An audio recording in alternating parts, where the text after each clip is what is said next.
Welcome to Bunny Trails, a whimsical adventure of idioms and other turns of phrase. I'm Shauna Harrison. And I'm Dan Pugh. Each week, we take an idiom or other turn of phrase and try to tell the story from its entry into the English language to how it's used today. I think we've all been on social media at some point where we read a post that just made us stop and go, what?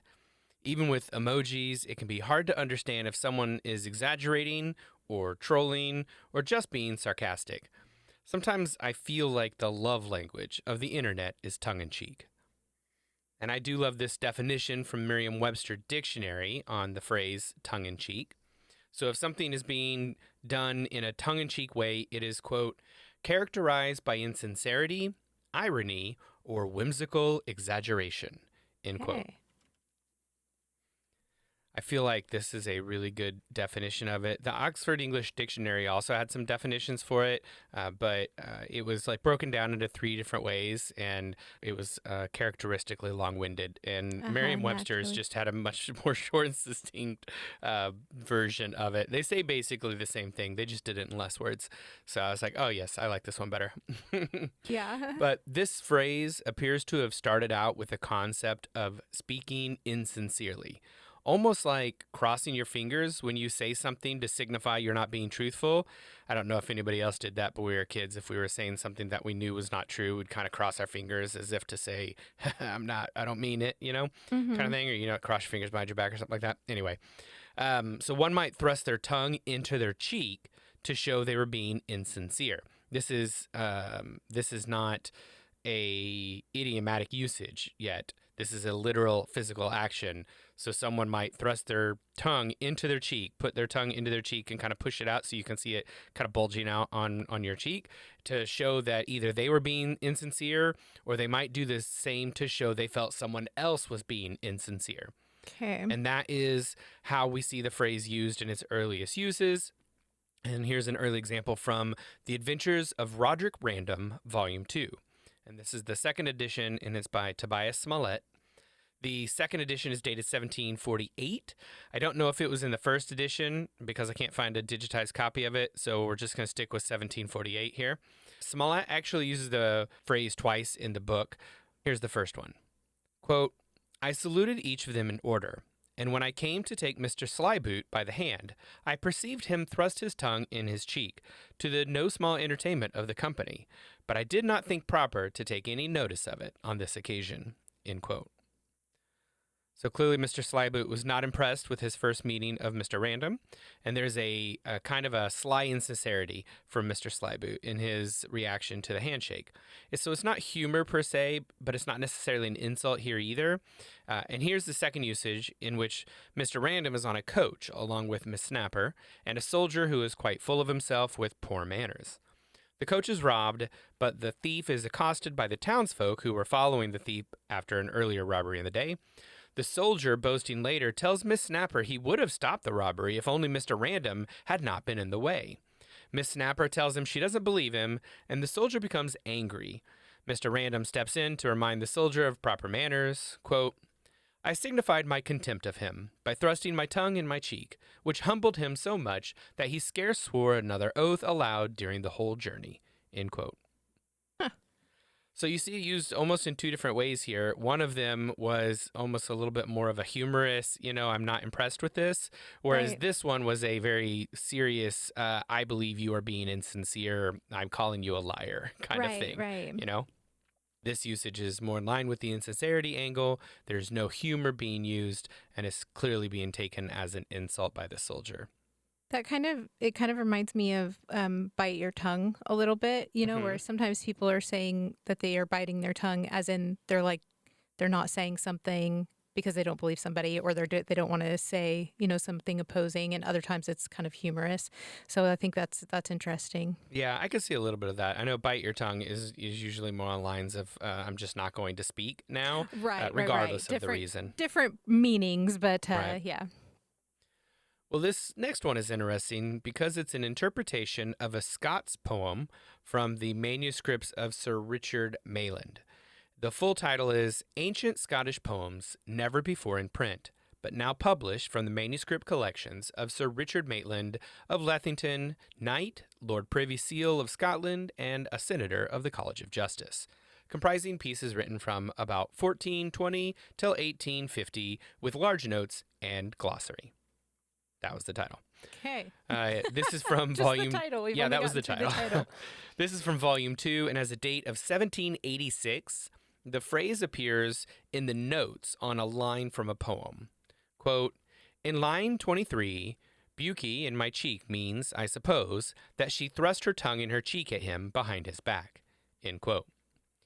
And that seems a reasonable interpretation based on a dictionary of the older Scottish tongue, which has an entry for Buki as, quote, "the shell of a whelk or other mollusk, also figuratively, a protuberance in the cheek of a person," end quote. Because they were talking about this is being done behind the person's back, and she basically was doing something that would indicate a protuberance in the cheek of a person, right?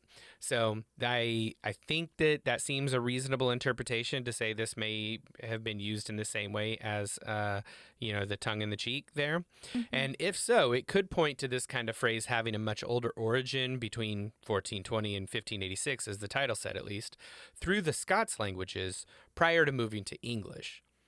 Now, that's not uncommon for older phrases to exist in other languages before English co-opts them. I always feel like English is just a variety of other languages dressed up in a trench coat, pretending to be a grown-up language. And, if that was the case here, it would not surprise me. So, but yeah, there is a chance that this came from the Scots languages even before it moved into English, long before the 1700s, potentially. But I just don't have enough other stuff, and I don't comprehend Scots languages, especially the older Scots languages, in a way to be able to be clear on that. So that will probably be some academic expert who will need to do that, some historian, researcher person, But to the 1786 possible interpretation, the reference to her putting her tongue in her cheek is used with the phrase behind the back, indicating it is something she doesn't want the person to know she is doing. So the interpretation that she believes he is being insincere and might be mocking him seems a valid and reasonable one. Right. This next one is from Tom Kringle's log, dated 1833.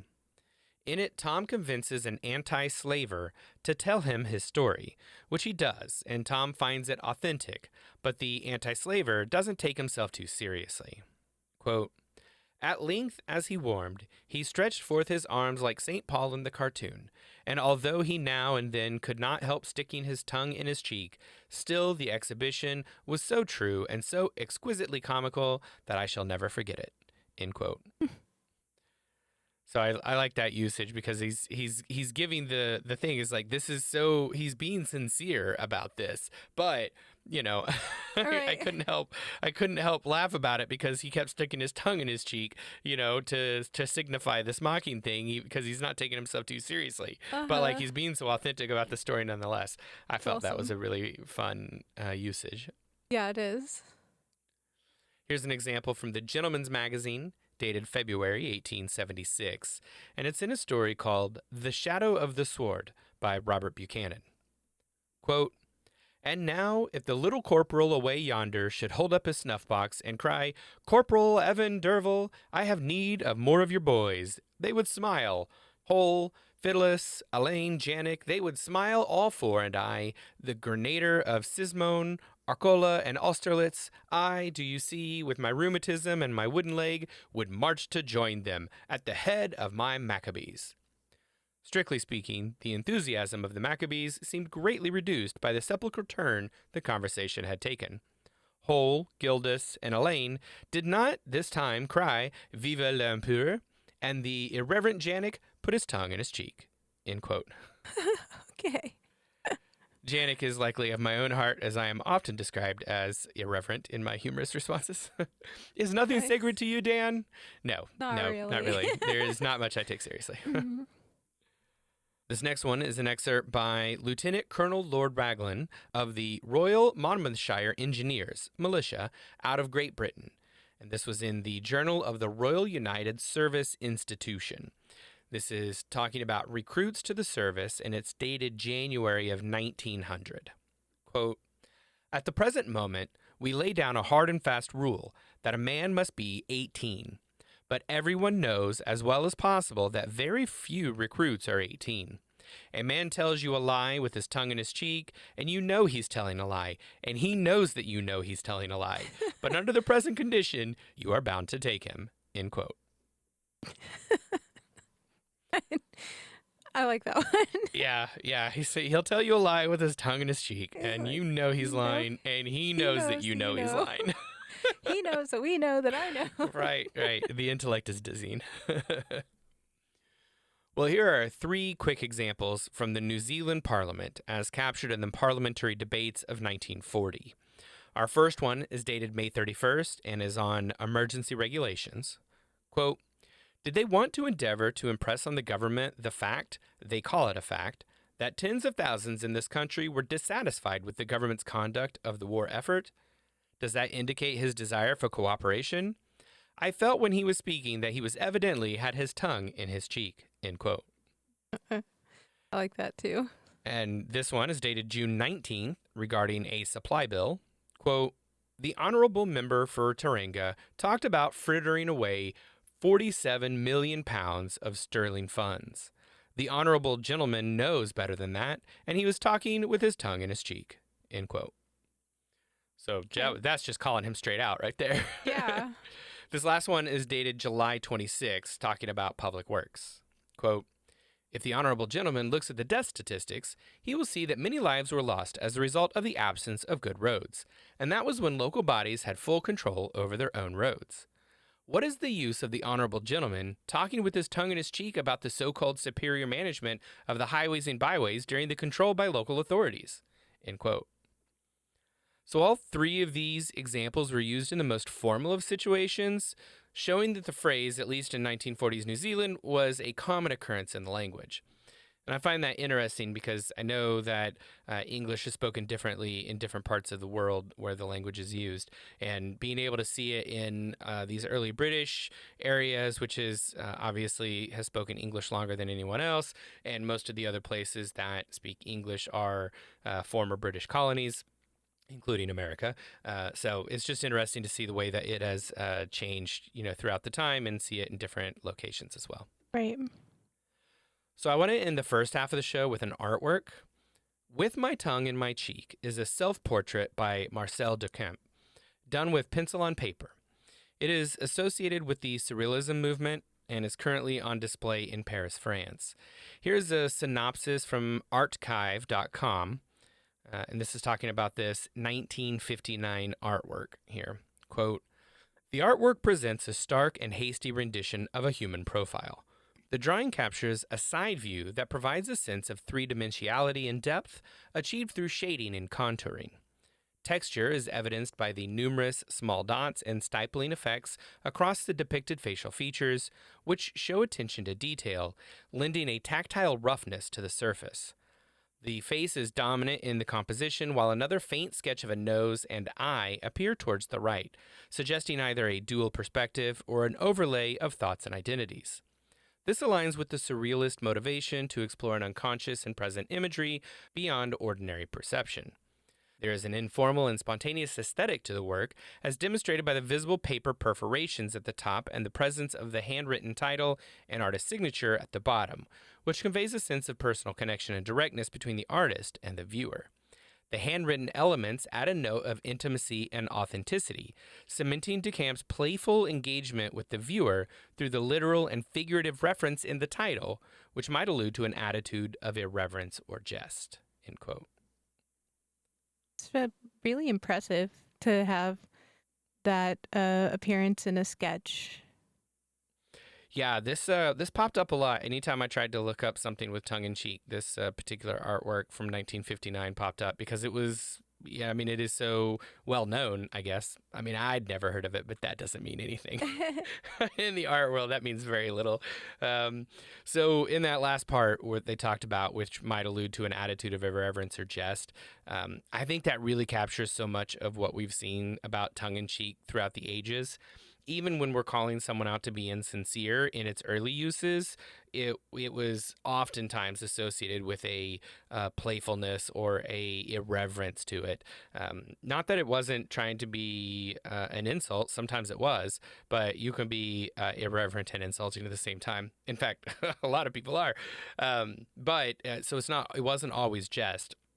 Now I think we see a lot of things that there's definitely irreverence and almost a whimsical exaggeration in things that where we see this phrase, but it has shifted to be less of just insincerity and more some sort of comical or irreverent insincerity. It's almost like the humor or irreverence has to be there, or one wouldn't use the phrase anymore, which is an Right. interesting change. Okay, well, with that, it's time to move to our more modern uses. But first, we need to say thank you to our sponsors.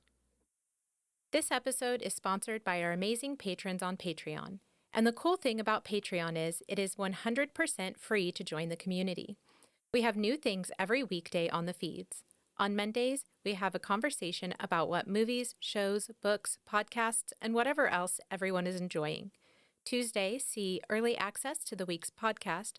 Wednesdays have all the links, books, songs, and other content mentioned in the week's episode. Thursday has patrons-only polls, and Fridays are our lightly edited behind-the-scenes video featuring all the cut content, goofs, and bonus facts you could imagine. We've got some other pretty cool stuff too, like original digital artwork once a month made by Shauna, and direct access to talk with us. No algorithms getting in the way of what we see or don't see. Plus, you can get awesome name recognition like Pat Rowe does every episode. And our top spot is currently occupied by the amazing Mary Halsig Lopez. You can join the Bunny Trails community for free at Bunny Trails Pod on Patreon. That's patreon.com/bunnytrailspod. We're going to kick off our modern uses with Tongue in Cheek by Sugarloaf, which is a song off the 1971 album Spaceship Earth. While the phrase never appears in the lyrics, the song itself is an ironic look at the things men say when they are in love. Here are some of those lyrics, quote, "I want to feel that you're here whenever I call. I need to be in your eyes 10 feet tall. And when I see you walking down the street, you know how my head gets that funny feeling. You have me acting like a man insane. Right now I feel high just on your mane. Slow down, my head spinning round like I just stood up too fast. Woman, you heal my hungry feel each time you walk past." End quote. Interesting. I think that is a thing that people kind of have a lot of sayings associated with the sensation of like being in love or the early stages, at least for sure, of I think lust is what they're attraction. usually describing. Yeah, the early phases of attraction, more lustful, but yeah, than love. But yeah, sure. Yeah, I agree. Tongue in Cheek is a 1986 album by reggae singer Smiley Culture. It features songs such as School Time Chronicle, Mr. Kidnapper, Customs Officer, Nuclear Weapon, and a release of his 1984 song, Police Officer. So I'm hoping the album and the song titles tell us all we need to know about it being, tongue-in-cheek and jokey. But if it doesn't, I'm going to just remain blissfully ignorant of David Emanuel, a.k.a. Smiley Culture. This is not an artist I had heard of. He was mostly popular in Britain. So, Okay. and that's, there you go. I don't know anything else about the guy. Reliant K is a rock band formed in 1998, and it was named for the guitarist Carr of Plymouth Reliant K. In 2001, they released their second album, The Anatomy of Tongue in Cheek.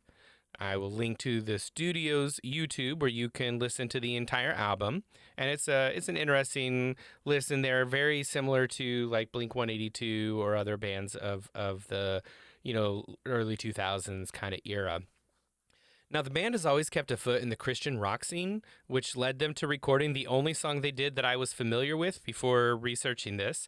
The Pirates Who Don't Do Anything, from the original soundtrack to the VeggieTales movie of the same name. So my kids loved VeggieTales, and I can sing songs from memory about, singing produce and water buffaloes. And one that I still sing often in my head every day, where wash your hands before you eat, message from the Lord. That's hilarious. That was, I think like if you have the kids, Jonah and the whale themed thing. yeah, I think if you have kids in that time frame or whatever, then you, especially if you're like from the Midwest, probably, then you have heard that. I know the people that I work with now who are young humans, they know a lot of the songs. The age of your kids is what you're saying.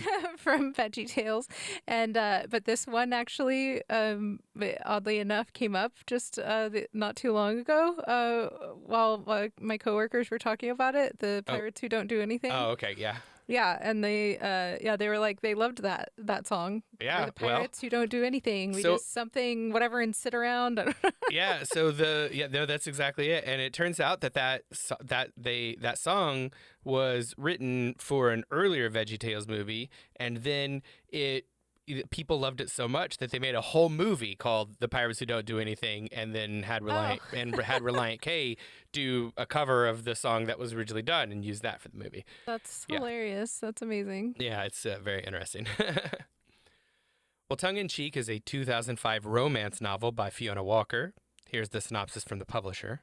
Quote, "From the very first day that they moved to the Odolod Valley, it is inevitable that young teacher Mo Stilto, recently separated socialite Deanna Lampter, and cool retired dressage diva Ank Breakspear will find their lives entangled. Despite their differing generations and backgrounds, the women are on a relocation collision course. As inept removal men deliver furniture and even horses to the wrong houses, other moves are being made. Mo's bad boy lover takes Diana's eye. Ank's flirtatious husband immediately suggests Mo hop in bed with him, and Diana's local heartthrob brother comes joyfully face to face with the Danish ice maiden he posted on his wall as a teenager. As a long, hot Indian summer burns its embers into winter, the newcomers settle into their beautiful, frost-hugged surroundings, generating enough heat to melt every heart in Odolod. New passions ignite and old flames are fanned amid the honeyed villages, enchanted gardens, haunted parkland, and raucous country social life. The heat is on and sparks fly, but is this just a flash in the pan, or is somebody fueling the fire?" End quote. Wow. There was a lot of really fun play on words there and a lot of really fun phrases. It was difficult to read verbally. Yeah. But so you can tell that the book itself is almost not taking itself too seriously. Like it's almost an over the top even for a romance novel. And so I think Tongue in Cheek feels like it's a really good explanation, or a title for that. Yeah, good title. Although I will not be reading this book. Roms are not my thing. Fair. Next up is an article published in the September 23rd, 2009 edition of the Journal of Assistive Technologies. The article is titled Tongue in Cheek, a novel concept in assistive human-machine interface. It was written by Michael Mace, Ravi Vaidyanathan, Xiao Wang, and Lalit Gupta. It focuses on a tongue movement ear pressure signal device to allow people to control devices with the flick of a tongue. Now, this led me down a really interesting bunny trail about tongue-based assistive devices, and from this article, which was published in 2009, to products that are on the market today. We're going to look more at that journey in our behind-the-scenes episode, which airs every Friday on our Patreon, patreon.com/bunnytrailspod. Tongue in Cheek collection is an exhibit by Phoebe Adams in 2015. Here's a little about it from her website. Quote, "The Tongue in Cheek collection was created for a show with Shan Hooper at Penny Contemporary Gallery. The show was a cheeky exploration of lesbian sexuality through art and design as part of the TAS Pride Festival. The show came about as a prize reward from the Penny Contemporary Gallery for our entry, The Diversitron in Artfully Queer 2014, end quote. So the exhibit featured objects like Lick, Suck, Sip Liquor Cabinet 2015, which was made from medium density fiberboard, MDF, that I had to look up in the parlance, shag pile carpet, clear acrylic paint, tequila, salt shakers, salt, lemon, limes, and shot glasses. So that was what went into the Lick, Suck, Sip liquor campaign because it's a tongue-in-cheek thing. And so this was about drinking tequila, right? And so there's this Right. alcohol-based thing, which I thought was just really interesting. Another exhibit was the Meow Utility Box 2015, made from faux fur and medium density fiberboard holding a container of boxed wine. So I thought that Nice. was really interesting too. There were a couple of others. We got a link to it in the show notes and on the Patreon. If you want to go see some of the other entries that were a part of that, you certainly can. Tongue in Cheek, The Funny Side of Life is a 2019 book by Crunisa A., who may be best known as the author of the children's character Butterfingers. But she has now written a book for adults. It's a collection of articles she wrote for the Hindu Metro Plus. Here's the synopsis from the publisher.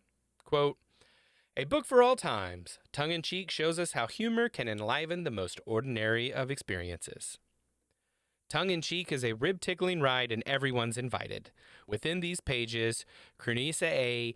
gamely experiments with organic, trash-based skincare, battles her way to a wedding feast, firmly deals with a contemptuous visitor to her home, and flavors her potato curry with rather dubious ingredients. Every paragraph crackles with laughter, and page after page is fun.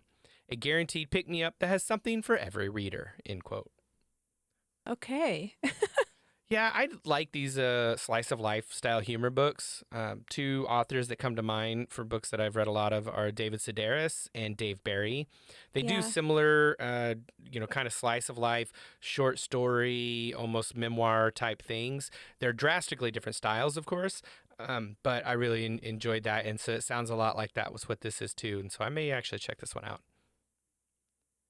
Well, I know that I've jokingly been harsh on the saucier side of the book genre on the show. It has mostly been tongue in cheek. And while it's not my favorite genre, I think that romantasy has a place and I'm glad it exists. And here's a podcast that is also glad it exists too. Tongue in Cheek is a podcast that started in 2022 and is still running as of this recording. Here's the synopsis from their website. Quote, "Welcome to the Tongue in Cheek podcast, a show about smut, where nothing is off the table and every kink gets a seat. Join us as we go on an irreverent, hysterical, and often surprisingly revealing adventure through the wilds of this underrated, smutty book genre.